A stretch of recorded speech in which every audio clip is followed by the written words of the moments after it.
Tony Hawk may be 56 years old, but that's not slowing him down any.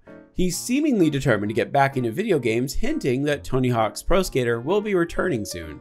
In an Instagram post, he celebrated the 25th anniversary of the series with a post of some behind-the-scenes footage of the first game, and then ended it with thanks to Activision, Neversoft, and all of you who played the Tony Hawk Pro Skater games in those formative years. I'm not supposed to tease anything else about the future of the series, but there will be a future. We'll see if that amounts to anything after the absolute train wreck that were Project 8 or Pro Skater 5, but anyway, welcome to Necro News, the show where we cover the hottest gaming news from the last week. This week we'll be covering why so many WoW players are upset with Blizzard, Nintendo being scummier than Ubisoft, and much more. So subscribe to the channel to keep up to date with gaming news you might not see anywhere else. Also, as a side note, while news of the teaser broke this week, if you're cool like me and watch good Mythical Kitchen, you'd know Tony Hawk actually teased us about 3 weeks ago. So yeah. For those of you who don't keep up to date on video games in the EU political sphere, so basically everyone not living in Europe, you'd probably not know that it's become very pro-consumer, especially within the last year or so, as a lot of initiatives have been launched to protect gamers. Any longtime viewer should be familiar with the major pro-consumer movement in the EU, the Ross Scott's Stop Killing Games campaign, which, by the way, if you're an EU citizen and you haven't signed it, get to it. Go sign it now. Do it. Anyway, this week's story isn't about killing games with shutdown, it's actually about microtransactions. Specifically how they're super anti-consumer, which duh. But anyway, last week, the Norwegian Consumer Council released a 50-plus page document called Getting Played, the True Cost of Virtual Currency, which we made skull read because we were too busy practicing those anti-consumer policies. Pachinko. We were playing pachinko. Yeah, no, that's okay. That's fine. While you were losing money, I was losing my sanity. Oh, he wrote out here that his eyes glazed over. I didn't realize he had eyes, but okay. Anyway, this is an official document from experts within the NCC, so this was already very important, but the report backs itself up with actual research into history and the modern techniques of DLC, in-app purchases, and of course, virtual currencies. We'll do you guys a favor and cut it down to the most interesting parts. First, according to the NCC, the following techniques violate the Consumer Rights Directive and Unfair Commercial Practices Directive. First, the practice of hiding the actual value of paid virtual currencies, including how their value is calculated. Second, bundling currencies with increasing discounts for larger bundles, which also violates the value calculation principle since its value is effectively never consistent. And third, the practice of having multiple premium virtual currencies and the effort to confuse the consumer and make calculating the value of each a nightmare. That's not all. A few other ones even infringed on things I didn't even realize were protected, such as purposely making your games excessively grindy to incentivize paying to skip the grind. Having a seamless transition to store pages directly from the game space also violates the child protection measures of the UCPD. And as Skull could tell you, Minecraft Bedrock Edition is really bad about this. And so much more. Loot boxes, lack of legal protections for customers, no refunds, it goes on and on. The NCC's end goal for all of this is actually pretty great. They want a complete ban on all virtual currencies in video games, or at least in the EU. If a complete ban isn't possible, then they want video games to have a clear conversion rate, like 45 coins equals 9 euros or something, and the ability to purchase as many or as little coins as you want. They also want to get rid of algorithmically driven systems that aim consumers to purchase things. I'm too stupid to understand what that really means, but I think it's gacha systems? They also want to ban the use of paywall designs and in-game advertising for virtual currency and to allow refunds for microtransactions. I think the algorithmically driven system might refer to like maybe in-game ads? Well, maybe. It's hard to say which one it is. That makes a lot more sense than what I think it is.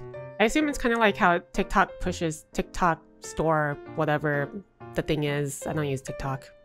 But as we said before, we condensed everything down, so if you want to look at the full document, it's linked down below.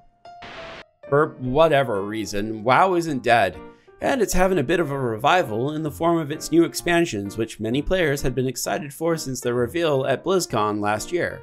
The latest expansion, The War Within, has been out for like a month, and overall, most people have been enjoying the new features and the balances of the game. So if everyone's enjoying the game, then why are hundreds of players threatening to leave it? Well, on August 13th, a pre-launch patch that was apparently created to support cross-realm guilds created a bug that caused many items which are stored in the guild banks to disappear. We're not talking like 1 or 2 missing items either, we're talking like thousands, some being exclusive and hard to get mounts and limited time events. So players were forced to go to both the community forums and the official subreddit to try to make enough noise that Blizzard would do something about it. And, well, they sorta did. Kind of, after a month of everyone bitching about it. Blizzard gave an official response explaining that the Cross-Realm Guild update created an unexpected bug that caused one of their maintenance processes to make some items disappear. Though according to them, this really only affected Professions materials from other expansions, though in some cases other items had disappeared.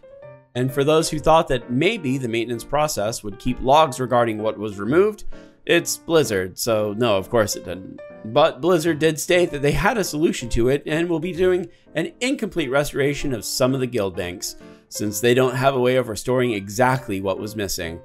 And boy did they mean incomplete! Some players have reported getting only Halloween items back after years of storing things in the bank. Others have lost fortunes only to have 100 gold given back, and these are only the lucky ones, as Blizzard is only doing these restorations via in-game mail. And that means if your guild leader isn't on when the mail arrives, you guys are more or less out of luck.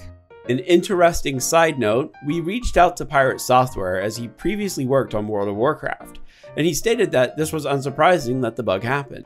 According to him, while he doesn't have any idea of what actually caused the issue, one possible reason for it was that Blizzard merged the guild bank data to make them cross-server, and anytime you're expanding database scope or access, stuff like this could happen. Which, if he could see it coming, then why did no one else put in some sort of failsafe? Because it's Blizzard. Though besides the mishap, everyone is enjoying the game, so I guess there's that.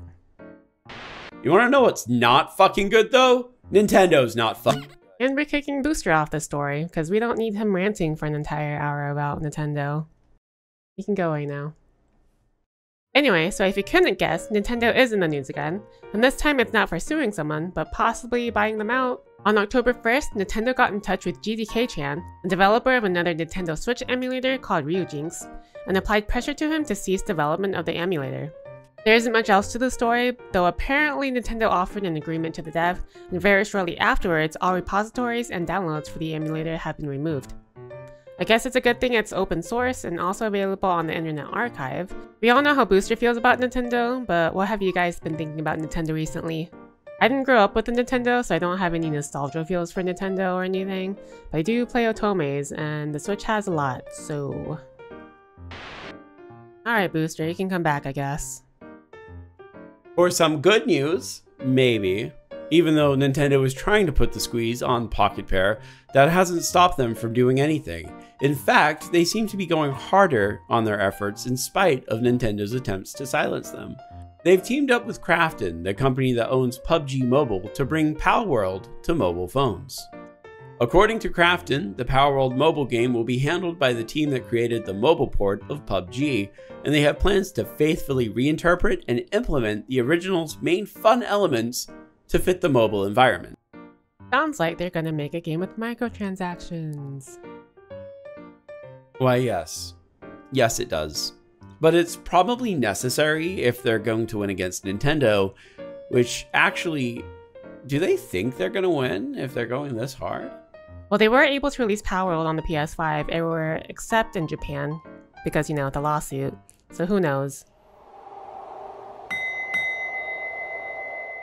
This week's Bear the Life Banger, a segment where we cover a game our community doesn't think has had enough attention, is called Mouthwashing.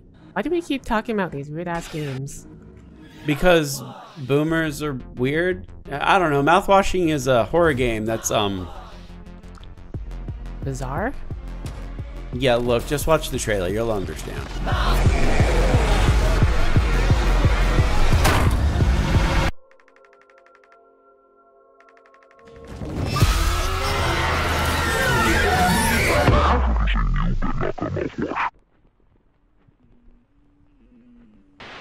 And here are the games coming out this week. We have Silent Hill 2, that not Persona game, and Dragon Ball. And here's our schedule for next week. Booster will be playing more System Shock, and I'll be playing more Liza P, and we'll be doing something not so typical of us and doing a react stream, because Booster seems to think I react to stuff very well. Bet you watch 2 videos at once and pause them constantly to talk about them. Stay tuned. And that's it for this week's Necro News. If you like what we do here and want to keep up to date, subscribe to the channel. And if you're still here and watch the video all the way until the end, put a skateboard emoji in the comments. And a very special thank you to our channel members. Thank you to all of you guys for helping support the channel. It means the world to us. That's all we have for this week, so until next time, goodbye. Goodbye.